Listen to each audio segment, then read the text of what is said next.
ያለው ነገር በእኔ መንገድ ልክ ነው።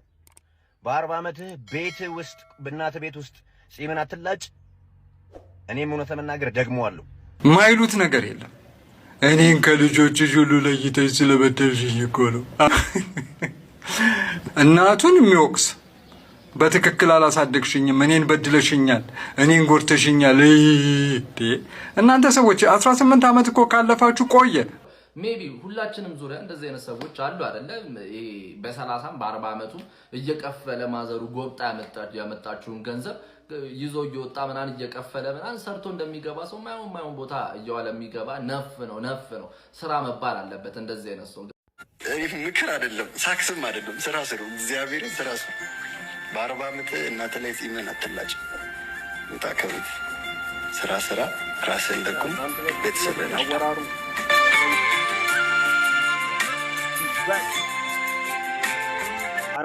እሺ እንግዲህ ሰሞኑን እንደምንከታተለው እነዚህ ሁለት የአዲስ አበባ ልጆች ያው በእነሱ መሃል በተነሳ የሀሳብ ልውውጥ ያው ብዙዎች እየተነጋገሩ ነው።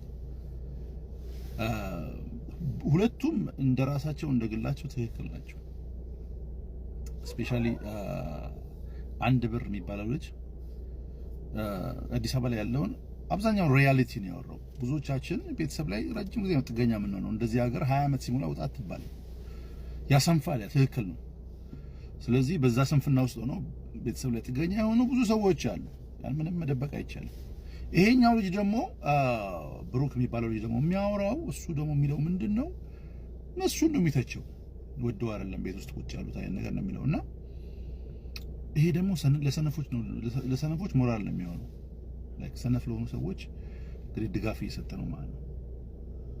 እና እናንተ የማደጋፊ ናችሁ? እስቲ መልሳችሁን ንገሩኝ።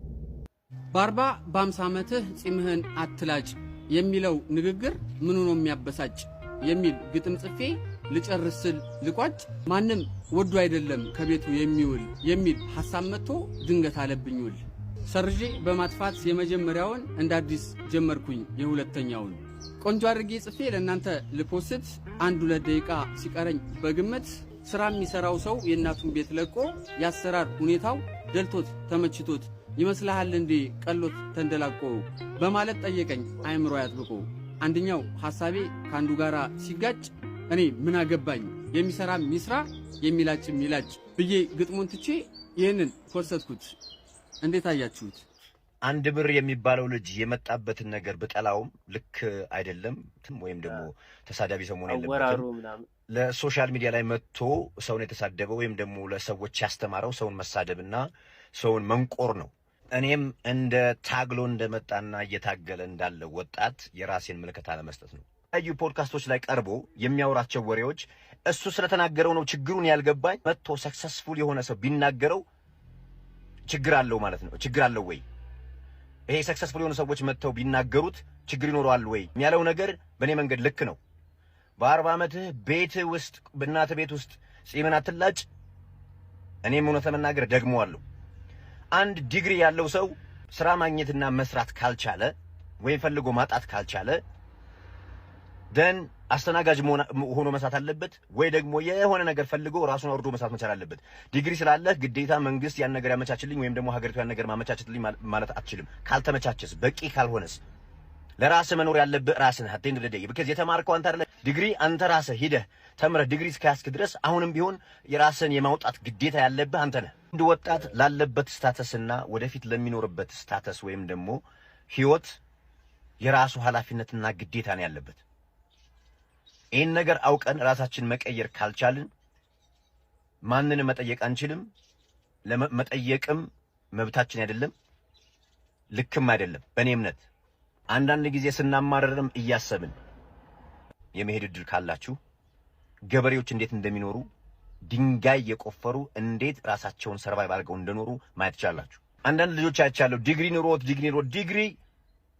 ዲግሪ ኑሮት ስራ አጥ ነው ያለው ምናምን እንደዚህ ማተርዋት በየትም ባርገህ በየትም በባሌም በቦሌም አድርገህ ራስን የመቀየር ግዴታ አለብህ። በዚህ ነገር እኔም ራሴ አምናለሁ። ይሄ ልጅ ደግፈዋለሁ። ሌላ ሰው እኔ እሱ ስላለው ከደብራችሁ ሌላ ጉዳይ ነው፣ ቪዲዮ መስራት ሌላ ጉዳይ ነው። ነገር ግን የተናገረው ነገር ልክ አይደለም፣ እንደዚህ ማለት የለበትም ሰክሰስፉል የሆነ ሰውም ቢሆን ታግሎ የመጣ ሰውም ቢሆን ካላችሁ ይሄ የወንድነት ኢጎ ይሄ ትቢት ነገር ነው ማለት ነው። አንነካ ችግራችን ወይም ችግሬ አይነካ ነገር ካልሆነ በስተቀር ልክ አይደለም። ወጣችሁ እሱን የምትሳደቡ ሰዎች ከየት መንገድ እንደሆነ ባይገባኝ ማለት ነው። በእኔ እምነት ግን ወጣቶች ተነስተን የመስራት ራሳችን የማውጣት ኃላፊነት አለብን። አንድ ብር ግን አሁን ያደረግከው ንግግር ተገቢ ነው? የምሬን እኮ ተገቢ ነው ወይ? ቆይ ቡራስ አሁን ለአንድ ብር የሰጠኸው መልስ በእንደዚህ አይነት መንገድ መልስ ይሰጣል? እነ ሳላ ፋሪሶ ምናምን እኔ በቃ ምንድን ነው ለምን ዝም አትሉ? በቃ እያደረጋችሁት ያለው ነገር ተገቢ ነው ወይ? ወንድም ጥላ ያለውን ሰምታችሁታል። እንግዲህ በጣም ውስጤን ስለከነከነኝ ነው እማያሙ አለ ብዬ እኔ አላስብም። እንደዛ የደከመች እናቱ እየለፋች መታበለው ምግብ የእናቱን አለመለወጥ ለእናቱ በጊዜ አለመድረስ እማያሙ አለ ብዬ አላስብም። እንደ ወጣት የሆነ ሳለ ላይፍታ ያለ በቃ አለቀ። ሁሉንም አይደለም። ከዛ በኋላ ግን ተገነዘበዋለህ። ምክንያቱም ትምህርት ቤት ነው አስተምሮ የሚፈትነ ብራዘር ህይወት ያፈተነች ነው የምታስተምረው። ይረዳዋል፣ ይገለጥለታል። ማንና ለማይገለጥለት ይገባዋል፣ እንደማያዛልቀው ይገባዋል። ስንት ጉልበት ይዞ መስራት ፍላጎት ይዞ ገብቶት መውጣት እየፈለገ ስንት ያጣለ እሱንቱ ስንት በድህነት ውስጥ አስተምረው ቤተሰቦቹ ተመርቆ አነስተኛ ሰርግ የሚደግስ ምርቃት በሌላቸው ደግሰው ያ መመለስ ተስኖት ውስጡን እያመመ ዛሬም ድረስ ሸክሙ ነው የማይፈልገው ላይፍ ውስጥ ገብቶ የሚኖር ስንት አለ። ስንት ውስጡ እሳት እየነደደ ማለት ነው እየተሰማው እሬት የሚውጥ እስከሚመስለው ድረስ እየተመገበ የሚያደርግ መስሎ ነው ደልቶት ብራዘር። ያራዳ ልጅ ማለት አትግባ የትኛውም ላይፍ ውስጥ ማለት አይደለም።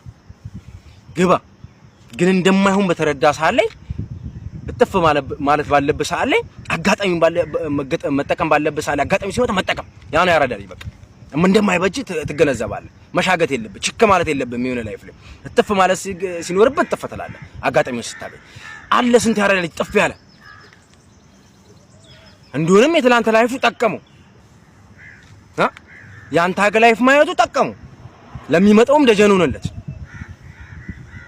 እሱ የደረሰው አጋጣሚ አቃጥሮለት እሱም ስለሚፈልግ ጥረቱም ስላለ የሾለከው ሾለከ።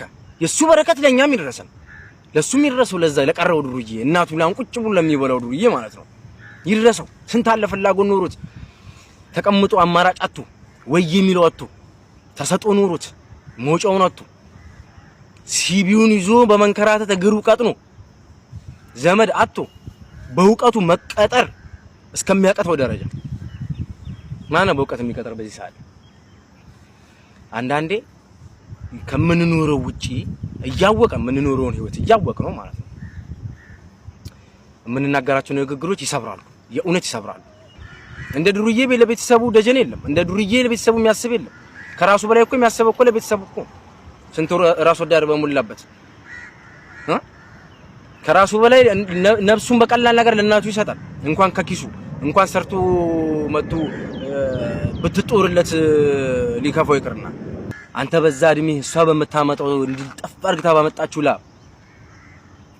በዛ ገቢ ላይ በደረሰ ወጪ ቢጠና አስማት የሆነ ኑሮ እየኖርን እንደው በፈጣሪ ቸርነትና ጸጋ ጥበብ ተለግሷቸው እንጂ እኛ እናቶች እቤታቸውን ቀጥ አርገተው የሚያኖሩት ይሄን ያየ ማን ነው የማይዘግነው? ወንዱ ማን ነው ውስጡ የማይሰማው ይመስልሃል? እውነት ይመስልሃል? ይሄስ ተገኝቶ ነው እንዴ ብራዘር? እንኳንም ኖረች እድሜውን ያርዝምለት። አንድ ብርን ምንድነው የምትሉት? ተፋቱት እንጂ ምክር በመከራችሁ ስሩ፣ ተለወጡ። የእናትህን እጅ አትይ፣ የአባትህን እጅ አትይ፣ የወንድምህ የጎረቤትህ የሰውን እጅ አትይ እያለ እኮ ነው። ስራ እያለ እኮ ነው። ስለመከረህ መተህ እዚህ ትንጫጫለህ እንዴ? በቃ ስለበለጠ ነው። ለምን ተበለጥን ነው? ለምን ተበለጥን ሳይሆን ብለህ ማለት ያለብህ እኔ ምንድነው ማድረግ ያለብኝ እንደሱ ስኬታማ ለመሆን ነው ማለት ያለብህ እንጂ መንጫጫት። ወንድ ልጅ ሆነ ሐሜት ምን ያደርጋል? ወንድሜ ብራዘር፣ አንድ ብር ከጎንሽ ነው ፓፒዬ፣ ከጎንሽ ነን። እሺ ማንንም እንዳሰሚ እንደዚህ ለሄተሮች ኔጌቲቭ ወሬ ምናምን ለሚያወሩት ቦታ እንዳሰጪ። ያወሩ ስራቸው ነው። አንቺ ወደ ስኬት ዝም ብለሽ ቆስቁሹ። የስ ያኔ ያንተን ጫማ ላይ ልስ ይመጣል። አሁን ያወራው ሰውዬ ጫማህን ልሶ ይጠይቃል። ያኔ እግር ላይ ይወድቃል ማለት ነው። ሐሜተኛ መጨረሻው ጥገኛ ወይም ለማኝ ነው የሚሆነው ማለት ነው።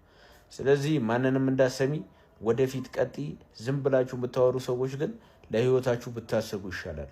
ዲግሪ ያለኝ ዲግሪ ኖሮኝ ቤቴ ተቀመጥኩ ምናምን አትበል። የተማርከው እኮ ስራ ለመፍጠር እንጂ ስራ ለመቀጠር የሆነ ነገር ከሰው እጅ ወይም ከመንግስት ወይ ከሆነ አካል ለመጠበቅ አይደለም። ስራ ሳትንቅ ትንሽ ነው ሳትል ስራ ህይወትን ቀይር። ለወጣቱ እኔም ምክር መክረው ይሄንን ነው። እኛ ብዙ ነገር አይተናል። ለምን አንነግራችሁ? እኔ እዚህ ጋር ስደርስ እኔ ብዙ ጣውረድ አይቻለሁ።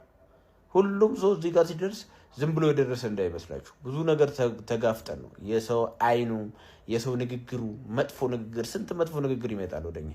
እሱን ግን ወደ ቢዝነስ መቀየር ነው የሚያስፈልገው ማለት ነው። ስለዚህ ወጣት ከሆንክ ቤት አትቀመጥ። የእናትህ፣ የአባትህ፣ የወንድምህ፣ የጎረቤትህ የሰንበዴ እጅ አትይ። ተነስ፣ ስራ፣ ተለወጥ። ስራ በሽ ነው ስራ ካልናክ ማለት ነው። this is my message ብራዘር። ግን ማንንም እንዳሰሚ ቀጥይበት። ሌትስ ጎ። ጠላት ይቃጠል፣ እኛ ወደፊት እንቆሰቆሰዋለን። ሌትስ ጎ ቤቢ። አንድ ብርና ብሩክ ሰሞኑን የገቡበት ቢፍ ከባድ ነውና ብዙ ሰው አስተያየቱን እየሰጠ ነው። እኛም እንሰጣለን፣ እንደ አንድ ቲክቶከር አስተያየታችንን እንሰጣለን። የራሴ አስተያየት ነው። እስቲ እናንተም ሐሳባችሁን ኮሜንት ላይ ማለት ነው። ስለ እኔ ኢትዮጵያ ውስጥ ትንሽ አንድ ማልወደው ነገር ምንድነው?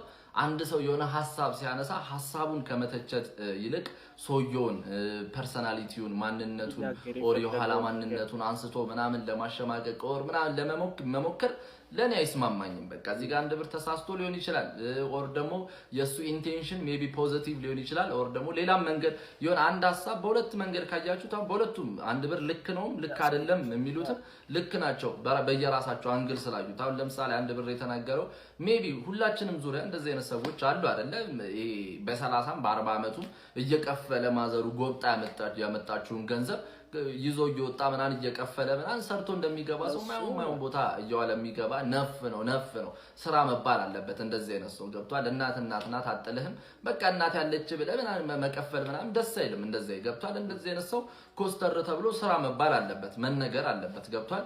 ሜቢ እነሱ ሊሆን ይችላል አንድ ብር የተናገረው አንድ ብር ልክ ነው የሚሉትም ሰዎች በዛ አንግል ስላዩት ሊሆን ይችላል። በሌላ አንግል ደግሞ 90% ወጣት ተሸጥሯል። በቃ እኔ በኢትዮጵያ ታሪክ እንደዚህኛው ዘመን ወጣቱም የበደለ ወጣት ሰርቶ መለወጥ የማይችልበት ዘመን አለ ብዬ አላስብም። በጣም ወጣቱ ስትራግል እያደረገ ነው። ድሮ እኮ አትሊስት በቃ መብላት መጠጣት መኖር ቀላል ነበር። አሁን መብላት መጠጣት መኖር ራሱ ከባድ ሆኗል። ከአንድ ብር ከሰራው ቪዲዮ በኋላ ሁላ ሌሎች የሰሩትን ቪዲዮ እያየው ነበረ። ስራ አታማርጥ፣ ስራ አስተናጋጅም ቢሆን ምናምን አስተናጋጅ ሰርተ እንዴት ብቻ ትኖራለህ? እናትህ ጋርም ኖረ አይበቃም። አስተናጋጅ ሰርተ በ7000 ብር በ6000 ብር ደሞዝ ምን አይነት ኑሮ ነው የምንኖረው? በዛ ላይ ደግሞ ተወልደህ ያደክበት ሰፈር ተወልደህ ያደክበት ከተማ ላይ ዝቅ ብሎ እንደመስራት ከባድ ነገር የለም። ማህበረሰባችን የመጨረሻ አሽሟጣጭ አንጓጣጭ ይሄ ዲግሪ ይዞ ይሄን ስራ ይሰራል ያሸማቃል፣ ቤተሰብን ያሸማቅባል። ከባድ ነው በጣም። ብዙ የክፍለ ሀገር ሰው ከተማ ሲቀይር ኦር ደግሞ ወደ ከተማ ሲሄድ የሚለወጠው ለዛ ነው። ማን ይጠይቋል? ምንም ቢሰራ የሚያውቁ የለም። ይሄን ሀገር ሰው ሲቀይር ለምንድን ነው ዝቅ ብሎ ፓርኪንግ ሽንት ቤት እያጠበ ነው የሚሳካለት?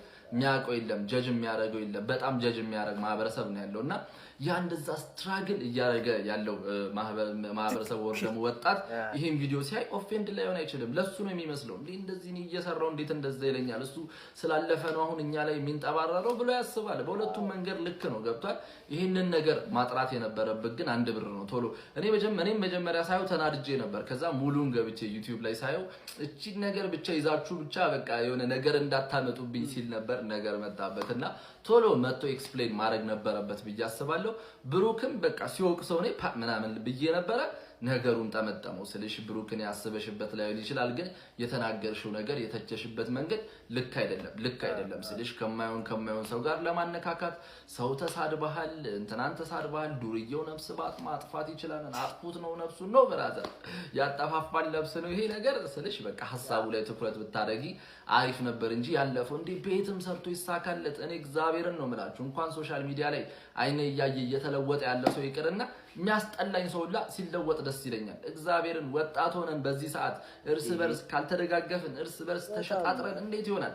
እርስ በርስ ካልተደጋገፍን መቼም አንለወጥ። ገብቷል። ትላልቅ ሰዎች ኑሯቸውን ኖረዋል፣ ገንዘቡን ይዘዋል። እኛ በዚህ ሰዓት ነው ገንዘቡን መያዝ ያለብንና ወጣት ለወጣት ሰፖርት መደራረግ አለብን እንጂ ይሄ እየሮጥ ያለን ሰው በገመድ በቃ እንዲ ጥምጥም አድርጎ በአፍጢሙ ለመትከል መሞከር ልክ አይደለም። አሁንም ምነግርሽ ነገር አስበሽበት ሊሆን ይችላል፣ ተናደህ ሊሆን ይችላል ምናምን፣ ግን እንደዚህ አይነት ንግግር ልክ አይደለም። ከማይሆን ሰዎች ጋር ነው ለማነካካት የሞከርሽውና እሱ ነገር አልተመቸኝም። እና ፕሊስ ወጣት ለወጣት በቃ በደንብ ሰፖርት። እዚህ ቲክቶክ ላይ ሁላ ደስ ይሉኛል አንዳንድ ቲክቶከሮች የስራ ሲሆን ሪፖስት ያደርጋሉ፣ ስሞል ቢዝነስ ሲሆን ሪፖስት ያደርጋሉ። የሆነ ስራ ላይ ስትገናኝ ወጣት ለወጣት ያለው ኢነርጂ ደስ ይላል። እንደዛ ነው መቀጠል ያለብን። እና እንደዚህ አይነት ደግሞ ስህተቶች ሲፈጠሩ ሐሳብ በሐሳብ መተቻቸት፣ መተራረም፣ በውስጥ መነጋገር ምናምን በጣም እንደዚህ አይነት ባህል አለ። አንዳንዴ እንደዚህ አይነት ሲቹዌሽን ሲፈጠር ደግሞ ደስ አይልም ልላችሁ።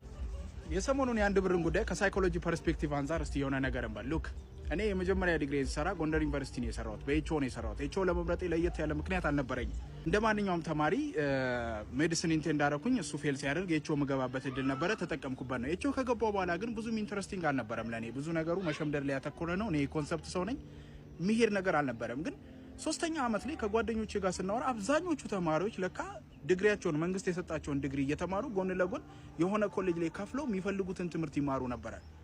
ምን አባታችሁ ለምንድን ነው ያልነገራችሁኝ ያልኩ ጊዜው ረፍዶ ነበር። እነሱ ሲመረቁ 2 ዲግሪ ነበር ይዘው የወጡት።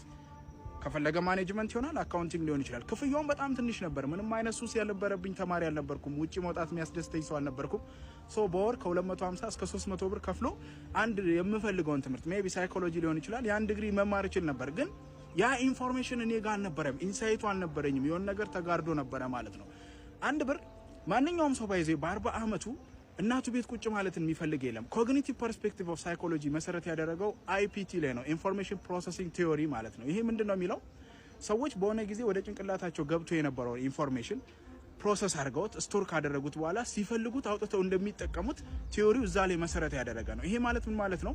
ምናልባትም አሁን እናቱ ቤት ቁጭ ያለው የ40 አመት ሰው በሆነ ጊዜ ገብቶ የነበረው መረጃ አሁን ላለው ለጊዜው የማይጠቅም ሆኖ ሊሆን ይችላል። ግራ የተጋባ ኮንፊውዝድ የሆነ ጄኔሬሽን ሊሆን ይችላል በዛ እድሜ ያለው። ማንም ሰው መውጣት ራሱን ማሻሻል እየፈለገ እምቢ የሚልበት ምክንያት የለም። ምክንያቱም ሰዎች በምድር ላይ ሲኖሩ ቤስት የሚሉትን ነገር ለራሳቸው ቤስት የሚሉትን ነገር ስለሆነ አክታውት የሚያደርጉት ማለት ነው። ለሰዎች ኢንሳይት መፍጠር፣ ሰዎች ያላዩትን ነገር እንዲያዩ ማድረግ፣ ሰዎች ያልጠይቁትን ነገር በህይወታቸው ውስጥ እንዲጠይቁ በማድረግ አዲስ ኢንፎርሜሽንን ወደ ጭንቅላታቸው በማስገባት ያንን ደግሞ ሲፈልጉት ጄኔሬት እንዲያደርጉ ማድረግ ነው።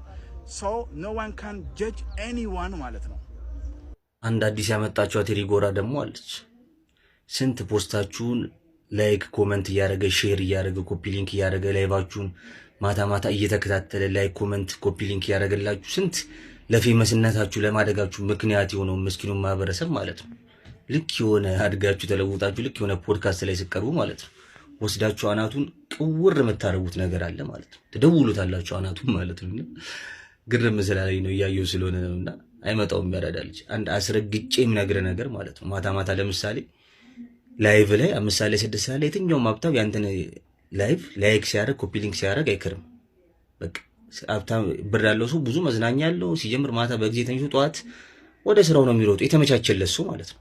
የተመቻቸለት ሰው ማታ ማታ ለአንተ እድገት ምንም አስተዋጽኦ ሊያደርግልህም አይችልም፣ አያደርግልህም። ደግሞ እንዳልኩ ምስኪኑ ነው። ማታ ማታ ቀንቀንም ያው በተለያየ ምክንያት ነው ስራ አጥ የሆነ ሰው አለ ምናምን ማታ ማታ ግዴታ ስለሚያመሽ እነሱ ናቸው አትሊስት ይሄን ፌቨር እየሰሩላቸው ያሉት። ኢቭን ኮመንት ላይክ ኮመንት ሼር ከማድረግ ጀምሮ ማለት ነው ፖስቶችን እና አይመጣውም ያራዳል አይሆንም ነው የሚል በቃ እንደዚህ አትሊስት ባታመሰግኗቸው እነዚህን ማህበረሰብ በቃ አትሊስት ዝም ማለት ነው። እንደዚህ አይነት እንትን ላይ በቃ ይሄ እንደዚህ አይነት ዋጫ አይሆንም። በቃ ብዙዎቻችሁ እንደምናገረው ይሄ ብዙ ከቲክቶክ የሆነ የምትፈምሱ የሆነ ደረጃ ላይ የምትደርሱ ሰዎች ናቸው እንደዚህ አይነት ኢንቴንሽን ያላችሁ ማለት ነውና ምክር አታብዙ፣ ፍልስፍና አታብዙ፣ አትቀራረሱ፣ አትገላለጡ። በቃ አለቀ። በቃ የሆነሽ ሐሳባችሁን ተናግራችሁ ብቻ ውርድ በሉ። ወይኔ የሚያስጨሷችሁ ነገር ይሁን ፖድካስት ላይ አለቀ። ብቻ የሆነ ሚለቅ ነገር አለ ፖድካስት ላይ እና ይሄን ነገር አስተካክሉ። በተረፈ ኢትዮጵያ ውስጥ እንዳልኩ 80 እና ከዛ በላይ የሚሆነው ድሃ ማህበረሰብ ነው። ከድሃው ተለይታ ተሰውረ መኖር አትችልም። ድሃ ከሚጠላ ሀብታም ቢጠላ ይሻላል እዚህ ሀገርና በቃ ቢያንስ ዲስሪስፔክት አታርጉት፣ አትጫኑት። አእምሮ ላይ ሌላ ጥቁር ነጥብ የጣላችሁ ወጣቱን ወደ ስደት ወደ ተለያየ ነገር እንዲያስብ አታርጉት። ተሳስታችሁ ከሆነ እንዲህ ለማለት ፈልጌ ነው። ይሄን ሐሳብ ያልነበረም አለቅ አስበላኝ አስጠጣኝ ምናምን ግራና ቀኝ አይሆንም ነው የምልና በቃ አስተካክሉ። ሁሉም ነገር የሚስተካከል ነው። ለማንኛውም ቀዝቀዝ በሉ። ከቲክቶክ የምታድጉ ሰዎች ትንሽ ቀዝቀዝ ረጋ ብትሉ አሪፍ። በ40 ዓመታችሁ እናታችሁ ቤት ጺማችሁን የምትላጩ ሰዎች 1 ብር ላይ ወርዳችሁበት ሳይ በጣም አዘንኩ። በመከራችሁ ባስተማራችሁ እንግዲያውስ ቡርቃ ትምከራችሁ። ከቤተሰብ ሸክም ላይ ውጣ። ወንድ ልጅ ሆነ በወር 100,000 ብርና ከዛ በላይ ገቢ ከሌለ ሴት ልጅ ማየት አይደለም እሷ ብታይ መደበቅና መሸሽ ነው ያለበት። ሌላ ምክር ልጨምርልህ። በቤተሰብ እጅ ላይ ተቀምጠ በቤተሰብ እጅ እየተቀለብክ ፍቅር አይደለም ጠንከር ያለ ጉንፋን 3 ቀን የቆየ ማሳብ 3 ቀን የሚያስተኛ በሽታ ሊይዛ ይገባል። ማፈር ነው ያለብህ። አዎ የአሁኑን ጄኔሬሽን እያየን ነው። ቤተሰብ ላይ ቁጭ ብላ ኪንግና ኪዩን የሚል ቲሸርት ያሰራሉ።